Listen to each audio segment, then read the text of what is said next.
Politics. I see a political realignment taking place in D.C. President Trump turning to the Democrats to reach a deal on the debt limit. He'll carry it forward into tax reform.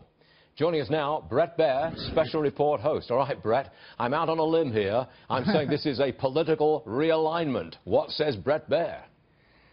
Well, I think it was a realignment.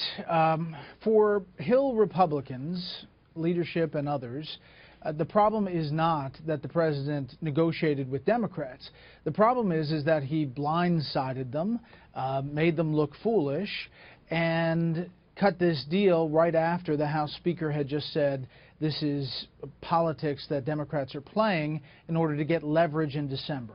The bottom line on this is you can say it's a good thing, clears the deck, gets ready for tax reform, but what he has given Democrats is a chip in not only the tax reform negotiation, but whatever else is being debated in December, because there will be a steep fiscal cliff come December 8th or December 15th, whatever the end-up date is, where debt ceiling raising again, CR, continuing resolution, and whatever's on the table at the time before they leave. Bret, I want to play you the moment where President Trump appealed directly to Democrats during his speech in North Dakota yesterday, particularly Democrat Senator Heidi Heitkamp. Watch this, please. Senator Heitkamp, Senator, come on up. Everyone's saying, what's she doing up here? But I'll tell you what, good woman, and I think we'll have your support. I hope we'll have your support. And thank you very much, Senator. Thank you for coming up. Well, Bret, that was an all-out outreach to Democrats, and it's not over. It's going to continue. What do you say? It definitely will. And, you know, she flew on Air Force One to go to North Dakota. He will continue to reach out, and clearly it's a soft touch to try to get those votes. But those votes, if the pitch is made correctly, can be pro-tax reform in Democrats up for re-election in red states that Donald Trump won overwhelmingly.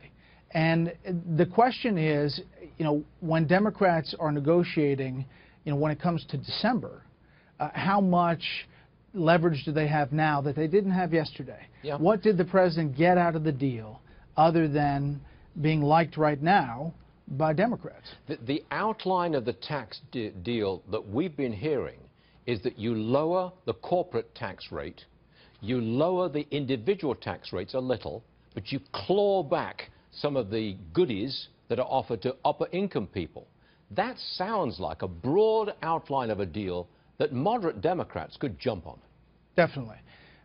His problem will be on the right because they will want commensurate cuts somewhere to pay for that, essentially, and that they will want deeper cuts across the board. But you're right, there is workability. In fact, if you just did corporate taxes, you could get Democrats and Republicans today to agree on corporate tax. The problem is that they want to roll it all into a big tax package. You know, the one person up there on the Hill said, you know what, let's bring Simpson-Bowles back and try to get the big, massive deal. No sense that that's happening yet, but you never know. Yeah, we've never seen anything like this before. Who knows? One last one. Does President Trump keep his base on board with him?